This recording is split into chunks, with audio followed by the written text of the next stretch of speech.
संपूर्ण विश्व में बोन क्राउन इरा का आगमन हो गया। हर व्यक्ति अपनी आयु खर्च करके बोन क्राउन खोल सकता था। किसी ने 1 लाख वर्ष की आयु खर्च कर सोड बोन प्राप्त की और तब से वह सोड इमॉर्टल बनकर संसार में अजेय हो गया। किसी ने 2 लाख वर्ष की आयु खर्च कर रिवाइंड बोन प्राप्त की, जिससे वह मनचाहे स्पेस टाइम को मोड़ सकता था, अतीत, वर्तमान और भविष्य में यात्रा कर सकता था।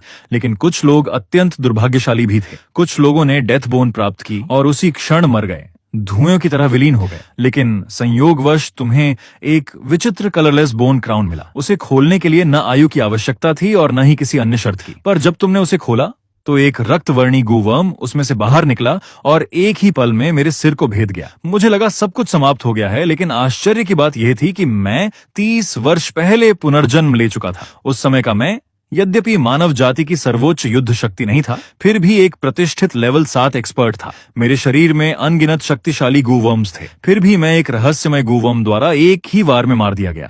आखिर उसकी उत्पत्ति क्या थी? क्या मेरा पुनर्जन्म उसी गूवर्म से जुड़ा हुआ था? तभी मुझे अपने शरीर के भीतर कुछ असामान्य हलचल महसूस हुई। सौभाग्य से पिछले जन्म की मेरी प्रबल मेंटल पावर गायब नहीं हुई थी, इसलिए मैंने तुरंत अपनी मेंटल पावर का उपयोग कर अपने शरीर का निरीक्षण किया। जैसा अपेक्षित था, मेरे हृदय के पास मुझे एक रक्तवर्णी विचित्र गूवर्म मिला। उसकी पीठ पर एक अक्षर अंकित था, शो। उसी समय मेरे मस्तिष्क में एक सिस्टम पैनल उभरा। जब मैंने उस गूवर्म की जानकारी स्पष्ट रूप से देखी तो मेरा हृदय से एक पल के लिए थम गया और फिर मैं अत्यंत आनंदित हो उठा। मैंने कभी नहीं सोचा था कि यह वास्तव में पौराणिक बीस्ट लाइफ गू है, संसार के सबसे उच्च श्रेणी के गू वर्म्स में से एक। यह स्पेस टाइम गू, फेट गू, लक गू और असंख्य शक्तिशाली गू वर्म्स के साथ वर्ल्ड्स 23 सुप्रीम गुआ में से एक था।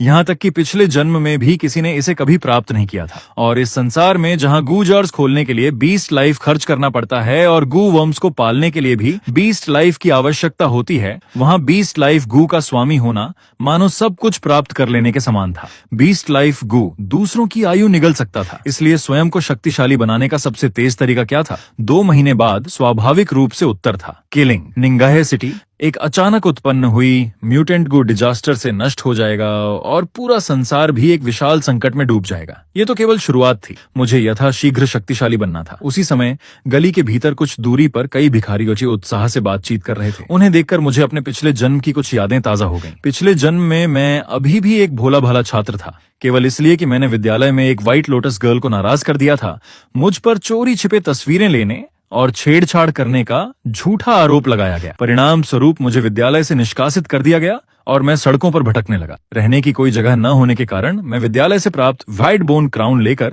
इस सुनसान गली में आ गया था। लेकिन अप्रत्याशित रूप से यहाँ के भिखारियों ने मुझे निशाना बना लिया। उन्होंने न केवल मेरा व्हाइट बोन क्राउन छीन लिया, बल्कि मुझे अधमरा भी कर दिया। इस क्षण मैं उन्हें देख रहा था और मेरे चेहरे पर हल्की मुस्कान उभर आई। चूंकि तुम लोगों ने मेरा बोन क्राउन छीन लिया था, तो इस जन्म में तुम अपनी जान देकर उसका मूल्य चुकाओगे।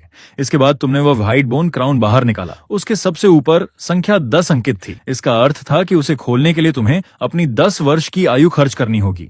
और तभी अचानक बोन क्राउन पर एक पंक्ति उभर आई। बोन क्राउन के भीतर एक लेवल 1 फ्लेम गू था। उसकी ग्रेड सफेद थी। उसे प्राप्त करने के बाद आग को नियंत्रित किया जा सकता था और उसमें कोई खतरा नहीं था। तुम्हारा हृदय जोर से धड़क उठा और तुमने तुरंत उसे खोलने का निर्णय लिया। अगले ही पल सफेद प्रकाश चमका और एक अग्निलाल गूवम बोन क्राउन से बाहर निकल आया। वही था जिसकी सूचना दी गई थी, फ्लेम गो। तुम तुरंत अत्यंत प्रसन्न हो उठे। सच कहें तो बोन क्राउन खोलना एक जुआ ही था, स्वर्ग और पृथ्वी के दबाव के बीच आयु को दांव पर लगाकर खेला जाने वाला जुआ। लेकिन अब जबकि तुम उसकी जानकारी देख सकते थे, ये मानो स्वर्गीय रहस्य को भेद लेने जैसा था। इसका अर्थ था कि संसार के सभी उच्च स्तरीय और शक्तिशाली गूवर्म्स तुम्हारे लिए एक ही जाल में समा सकते थे। अभी अभी फूटा सफेद प्रकाश तुरंत गली के सभी भिखारियों का ध्यान अपनी ओर खींच लाया। उनके सरदार ने सबसे पहले मेरे सामने आकर कदम रोका। उसकी आंखों में क्रूरता झलक रही थी। अरे लड़के, क्या बात है? क्या तुम लोग मुझे लूटना चाहते हो? लूट लिया तो क्या हुआ? तुम्हें मार भी डालें तो क्या कर लोगे? कितने परिचित शब्द थे। पिछले जन्म का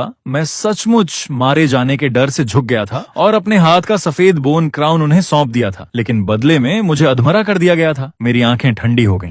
मेरे शरीर की मेंटल पावर बिना किसी रोक टोक के फैल गई और मैंने फ्लेम गू को परिष्कृत करना शुरू कर दिया। एक क्षण में फ्लेम गू के भीतर से दहकती हुई अग्नि निकलने लगी। मेरा पूरा शरीर मानो एक अग्निमानव बन गया। सिर से पांव तक आग की लपटें लहराने लगी। जल्दी करो, उसने गू वर्म पा लिया है। अगर वह गू मास्टर बन गया तो हम सब मर जाएंगे। डरो मत, किसी गू वर्म को पूरी तरह परिष्कृत करने में कम से कम 1 घंटा लगता है। वह इतनी जल्दी सफल नहीं हो सकता। इस समय उनके मन में केवल एक ही विचार था, मुझे मार डालना। मैं उन्हें ऐसे देख रहा था जैसे वे धीमी गति में चल रहे हैं। मेरी शक्तिशाली मेंटल पावर के सामने बिना किसी गूवर्म के भी मैं इन भिखारियों को आसानी से मार सकता था, और अब तो मेरा गूवर्म पूरी तरह परिष्कृत हो चुका था। तुमने हल्के से अपना दायां में हाथ उठाया, एक अग्नि का गोला तुरंत तुम्हारी उंगलियों पर इकट्ठा हो गया और 7 कभी न बुझने वाली ज्वालाओं में बदल गया। तुम जैसे भिखारियों के बारे में सुना है, अगर मारे भी जाओ तो किसी को फर्क नहीं पड़ता। नहीं, मत मारो, मुझसे गलती हो गई, माफ कर दो, माफ कर दो। बहुत जल्द सभी भिखारियों की जीवन शक्ति समाप्त हो गई। तुम उनकी लाशों के बीच पहुंचे और लाइफ गू को सक्रिय किया। हल्के हरे रंग की आयु की धाराएं उनके शरीरों से निकलकर आकर्षित होती हुई तुम्हारे शरीर में समा गईं और अंततः तुम्हारे हृदय में प्रवेश कर गए। 110 years life span successfully absorbed. इस संख्या को देखकर तुम अत्यंत संतुष्ट हुए। सामान्य गू मास्टर्स यदि अपनी आयु बढ़ाना चाहते तो उन्हें लॉन्जेविटी वर्म नामक एक विशेष गू वर्म को परिष्कृत करना पड़ता था। इसमें समय, श्रम और धन तीनों की भारी खपत होती थी, लेकिन लाइफ गू की तुलना में वह आकाश और पृथ्वी जितना अंतर था। अब जबकि तुम्हें बोन क्राउन के भीतर की जानकारी देखने की क्षमता मिल चुकी थी, दोनों शक्तियों के संयोजन का अर्थ था कि तुम अपने पिछले जन्म के अनुभवों का उपयोग कर सभी शक्तिशाली बोन क्राउन्स को पहले ही खरीद सकते थे और लगातार गू ओपनिंग करके अजेय बन सकते थे। तभी तुम्हें बोन क्राउन स्टोर में मिलने वाले एवोल्यूशन ग्यू का विचार आया। यदि वह मिल जाए तो गैलेक्सी सिटी के नष्ट होने से पहले लेवल 4 गू मास्टर बनना कठिन नहीं होगा। एवोल्यूशन गू में अन्य गू वर्म्स को विकसित करने की क्षमता थी। यदि भाग्य अच्छा रहा तो यह लेवल 1 फ्लेम गू आगे चलकर स्प्लिट आई गू, एक्सप्लोजन गू और अन्य अधिक शक्तिशाली गू वर्म्स में विकसित हो सकता था। इसी कारण इवोल्यूशन गू को प्राप्त करना मेरे लिए अनिवार्य था। लेकिन फिलहाल सबसे महत्वपूर्ण काम एक साफ सुथरी जगह ढूंढना था जहां रहा जा सके। 10 मिनट बाद तुम एक होटल पहुंच गए। भैया, अगर आप छात्र हैं तो कमरा लेने पर 50% छूट मिलेगी। अरे बड़े भैया, आप घुस्सी स्कूल के छात्र हैं। घुस्सी स्कूल के लगभग 95% छात्र आगे चलकर गू मास्टर्स बनते थे, इसलिए उनकी प्रतिष्ठा बहुत ऊंची थी। फ्रंट डेस्क की लड़की ने छात्र पहचान पत्र लिया, कंप्यूटर में तेजी से पंजीकरण किया और फिर छात्र कार्ड तथा एक रूम कार्ड वापस थमा दिया। बड़े भैया, आपका कमरा 9003 है। तुमने सिर हिलाया और ऊपर चले गए। कमरे में पहुंचकर स्नान किया और आराम से बैठ गए। कितने समय बाद ऐसा सुकून मिला है। सोचते सोचते तुम मुस्कुरा दिए। इस समय का तुम्हारा पुराना स्वरूप सचमुच मूर्ख था। उसके पास छात्र पहचान पत्र था जिससे कई सुविधाएं मिल सकती थीं, लेकिन वह गलियों में भिखारी बनकर भटकता रहा। कमरे की गर्मजोशी भरी सजावट को देखकर तुम भावुक हो। वर्तमान समय में मनुष्य और फेरोशियस बीस्ट के बीच शक्ति का अनुपात अभी भी लगभग 7:3 था। दुनिया भर में मनुष्य अभी भी असंख्य बड़े शहरों पर नियंत्रण रखते थे, लेकिन यह अच्छा दौर अधिक समय तक नहीं रहने वाला था। बहुत जल्द मानव सभ्यता पूरी तरह ढहने वाली थी। उसी समय टीवी पर वैश्विक समाचार प्रसारित हो रहे थे। लोच नेस यूरोप में कथित रूप से पौराणिक वाटर मॉन्स्टर दिखाई दिया था। एक लेवल 6 वाटर राइड गू मास्टर जांच के लिए गया और अब लापता था। बर्म्यूडा ट्रायंगल में एक विचित्र क्षेत्र प्रकट हुआ था जहां चुंबकीय क्षेत्र अस्त व्यस्त था। कई लोगों ने एक रात में समुद्र की गहराइयों से उठती हुई एक प्राचीन भूमिगत नगरी देखने का दावा किया। माउंट फूजी में ज्वालामुखीय विस्फोट संकेत दिखाई दे रहे थे, मानो भयावह अग्निमय दैत्याकार हाथ उसके भीतर से बाहर निकलने की कोशिश कर रहे हों। दुनिया के विभिन्न क्षेत्रों में 72 रहस्यमयी स्थान भी दिखाई देने लगे थे। समाचार देखते हुए तुम गहरे विचारों में डूब गए। लोच नेस, बर्म्यूडा ट्रायंगल और माउंट फुजी वास्तव में पिछले जन्म में अत्यंत खतरनाक निषिद्ध क्षेत्रों में गिने जाते थे, लेकिन वे 72 रहस्यमयी स्थान एक महान अवसर थे। 6 महीने बाद वे सभी एक साथ खुलने वाले थे, किंतु उनमें से केवल एक ही वास्तविक था। जो उसमें प्रवेश करता वह विरासत प्राप्त कर सकता था और ईस्टर्न हान डायनेस्टी के अंतकाल के महान काओ चाओ को जगा सकता था। उस समय वहां पहुंचे गू मास्टर्स संदेह और भय में पड़े रहे और उन्होंने काओ चाओ को जगाने के बजाय उसे सोए रहने दिया। कोई भी दांव लगाने का साहस नहीं कर पाया, क्योंकि किसी को नहीं पता था कि उसके जागने के बाद वह मानवता के लिए वरदान होगा या अभिशाप। परिणाम स्वरूप काओ चाओ फिर से गहरी नींद में चला गया, लेकिन बाद में लोगों को पता चला कि उसके पुनर्जीवित होने पर वह हुआशिया की रक्षा करता और अकेले ही एक निषिद्ध क्षेत्र की रक्षा करने में सक्षम था। लगता है इस बार बॉस काओ काओ को बाहर घूमने देने का समय आ गया है। तुम्हारे होठों पर हल्की मुस्कान उभरी और मन में योजना बन गई। पिछले जन्म में भागते समय तुम्हें गैलेक्सी सिटी के बाहरी क्षेत्र में एक पुराने वृक्ष के नीचे दबा हुआ हरा बोन क्राउन मिला था। एक हरे बोन क्राउन की बाजार कीमत 1,00,000 सिल्वर कॉइन्स थी, जबकि इवोल्यूशन गू एक नीले बोन क्राउन से निकला था जिसकी बाजार कीमत 10 लाख सिल्वर कॉइन्स थी। इसलिए इस समय सबसे बड़ा लक्ष्य पैसा कमाना था। योजना तय करने के बाद तुम निश्चिंत होकर होटल से बाहर निकल गए। उसी समय भिखारियों वाली गली में एक आदमी वहां से गुजरा और उसने ऐसा दृश्य देखा जिसने उसे स्तब्ध कर दिया। 7 भयानक सूखी लाशें वहां पड़ी थी। ये फ्लेम गू का काम है। कम से कम लेवल 3 फ्लेम गू शायद लेवल 4 भी। वह आदमी समझ नहीं पा रहा था कि एक शक्तिशाली गो मास्टर भिखारियों को मारने के लिए इस गली में क्यों आया होगा। कुछ सेकंड बाद उसकी सांस अटक गई। क्या यह ब्लड गो मास्टर हो सकता है? मैं ली लैंग हूँ। टोक्यो इमिग्रेंट नेशन में कुछ मिला है क्या? सच में? कुछ सेकंड बाद उसकी सांस अटक गई। क्या यह ब्लड गो मास्टर हो सकता है? मैं ली लैंग हूँ। पहले एक फॉरेंसिक अन्वेषक था। मृतक की पहचान भिखारियों के रूप में हुई है। हत्यारे के पास लेवल 1 से लेवल 3 या संभवतः लेवल 4 गो वर्म है। उसके तरीके अत्यंत क्रूर हैं। मुझे संदेह है कि कोई ईविल गो मास्टर गैलेक्सी सिटी में आ चुका है। दूसरी ओर तुम शहर के बाहरी इलाके की ओर जा रहे थे और संयोग से उसी गली के पास से गुजरे। दूर खड़े भौहें सिकोड़कर सोचते हुए उस आदमी को देखकर मैं एक पल के लिए ठिठक गया। क्या ये कैप्टन ली नहीं है? पिछले जन्म में जब मुझे भिखारियों ने बुरी तरह घायल कर दिया था, तब कैप्टन ली ने ही संयोग से वहां से गुजरते हुए मेरी जान बचाई थी। फ्लेम गू को छिपाने के बाद मैंने उसे आवाज दी, शुभ संध्या कैप्टन ली। बड़ी फुर्सत में लग रहे हैं। आधी रात को यहाँ क्या कर रहे हैं? इन भिखारियों की हालत सचमुच दयनीय है। लीलांग ने कोई विशेष प्रतिक्रिया नहीं दिखाई। एक आधिकारिक संगठन के कप्तान होने के नाते लोगों द्वारा पहचाना जाना उसके लिए कोई आश्चर्य की बात नहीं थी। अगर कोई जरूरी काम नहीं है तो जल्द से जल्द होटल लौट जाओ। आसपास कुछ इविल गू मास्टर्स घूम रहे हैं। ठीक है कैप्टन ली। ये कहकर मैं फिर शहर के बाहरी क्षेत्र की ओर बढ़ गया। दूर जाने के बाद मेरे होंठ फड़क उठे। तुम ही इविल गू मास्टर हो। तुम्हारा पूरा परिवार ही इविल गू मास्टर है। लीलांग जिस संगठन से संबंधित था वह चिंगदोफू ऑर्गेनाइजेशन था। उसका काम शहरों पर आक्रमण करने वाले फेरोशियस बीस्ट को खदेड़ना था। प्रत्येक स्थानीय शाखा में अनगिनत बोन क्राउन संग्रहित रहते थे, जिन्हें थोड़े से कंट्रीब्यूशन पॉइंट्स देकर बदला जा सकता था। इसके अलावा वहां अनेक शक्तिशाली पायनियर टीम्स भी थीं, जो सीक्रेट रेल्म्स में प्रवेश कर फेरोशियस बीस्ट्स का सफाया करती थीं और बोन क्राउन्स तथा विभिन्न अवसरों को लूट कर लाती। उन सीक्रेट रेल्म्स के भीतर सैकड़ों, हजारों, यहाँ तक कि दसियों हजार बोन क्राउन्स मौजूद रहते थे। तो क्या मुझे पहले चिंगदाओफू ऑर्गेनाइजेशन में शामिल होकर कुछ लाभ उठा लेना चाहिए? मैंने सिर हिला दिया।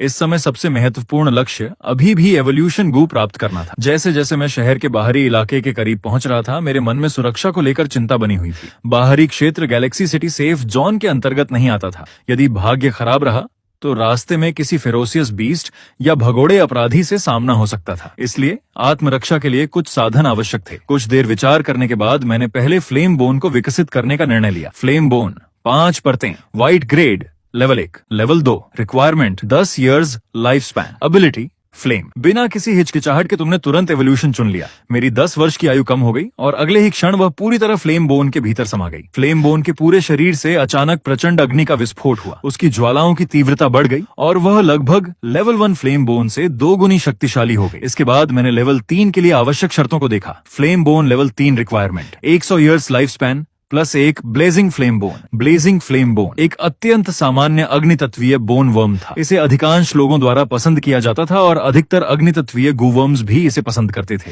इसकी कीमत लगभग 1 लाख सिल्वर कॉइन्स थी। बोन क्राउन्स पर दांव लगाने के बाद मैं फ्लेम बोन को लेवल 3 तक अवश्य विकसित कर सकता था। लेवल 3 बोन वर्म वास्तव में एक महत्वपूर्ण सीमा रेखा थी। 1 घंटे बाद तुम उस प्राचीन पुराने बरगद के पेड़ के नीचे पहुंचे और आसपास खोजबीन शुरू कर दी। बहुत जल्दी तुम्हें वह हरे रंग का बोन क्राउन मिल गया। अगले ही पल बोन क्राउन पर एक सूचना उभर आई। इस बोन क्राउन के भीतर एक लेवल 1 इनविजिबिलिटी बोन है।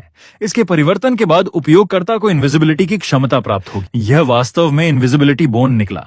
तुम्हारे मन में हल्का सा आश्चर्य हुआ। इनविजिबिलिटी बोन एक ब्लू ग्रेड बोन वर्म था, अत्यंत दुर्लभ और लगभग अमूल्य। यहाँ तक कि ब्लू बोन क्राउन से भी इसे प्राप्त करना बेहद कठिन था। पिछले जन्म में मेरे पास उसे खोलने के लिए पर्याप्त आयु नहीं थी, इसलिए मैंने सीधे उस बोन क्राउन को 1 लाख सिल्वर कॉइन्स में बेच दिया था। कितना अफसोसजनक था। इनविजिबिलिटी बोन, जो पर्पल ग्रेड गूवर्म्स से नीचे के स्तर में सबसे श्रेष्ठ सहायक गूवर्म्स में से एक माना जाता था, उसका मूल्य और रणनीतिक महत्व दोनों ही अत्यंत ऊंचे थे। तुमने बिना किसी झिझक के सीधे एक 100 इयर्स लाइफ स्पैन खर्च कर उसे खोल दिया। अगले ही क्षण नीली रोशनी फूट पड़ी और एक पारदर्शी शरीर वाला गूवर्म उसके केंद्र में प्रकट हुआ। जैसे ही मैं उसे परिष्कृत करने वाला था, अचानक पीछे से एक क्रोधित गर्जना सुनाई दी।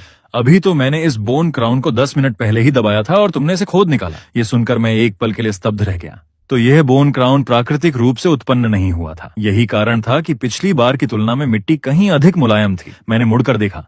वहां एक आदमी खड़ा था जिसकी कमर के पास एक विशाल हेवनली सेंटीपेड गू लिपटा हुआ था। हेवनली सेंटीपेड गू ब्लू ग्रेड का था, हत्या और विष प्रयोग में निपुण। वह अत्यंत सघन विष उत्पन्न कर सकता था और ब्लू ग्रेड गू वर्म्स में उसकी युद्ध क्षमता सर्वोच्च श्रेणी में गिनी जाती थी। उसके आकार और विशेषताओं को देखकर अनुमान लगाया जा सकता था कि वह कम से कम लेवल 3 तक पहुंच चुका था। लेवल 3 हेवनली सेंटीपेड गू अपनी सेंटीपेड फैंटम को प्रकट कर सकता था और उसकी युद्ध शक्ति इतनी अधिक थी कि वह मेरे लेवल 2 फ्लेम बोन को एक ही पल में नष्ट कर सकता था। उसे निपटना आसान नहीं था। पहले शिष्टाचार फिर युद्ध। अगर मैं कहूं कि यह सब एक संयोग था तो क्या तुम विश्वास करोगे? संयोग तुम्हारा घूमता हुआ लट्टू। तुम कब से मेरा पीछा कर रहे हो? उस मांसल आदमी की आंखों में लालच चमक उठा। स्पष्ट था कि उसने अभी अभी वह नीली रोशनी भी देखी थी। यदि मेरी मेंटल पावर इतनी शक्तिशाली न होती और वह मेरी वास्तविक शक्ति को भांप लेता तो वह तुरंत हमला कर देता। मेरे होंठ हल्के से फड़क उठे। तुम्हारा पीछा करूं? केले के छिलके का पीछा करूंगा।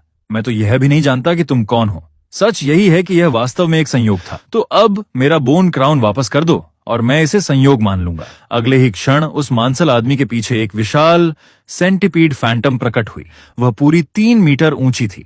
उस छाया को देखकर मेरी आंखें सिकुड़ गईं। हेवनली सेंटीपेड गू का फैंटम बना पाना वास्तव में लेवल 3 होने का प्रमाण था, लेकिन उसका शरीर अभी पूरी तरह हरा नहीं हुआ था और न ही उसने पॉइजन फैंग्स तथा पॉइजन क्लॉज विकसित किए थे। इसका अर्थ था कि वह अभी लेवल 4 तक नहीं पहुंचा था।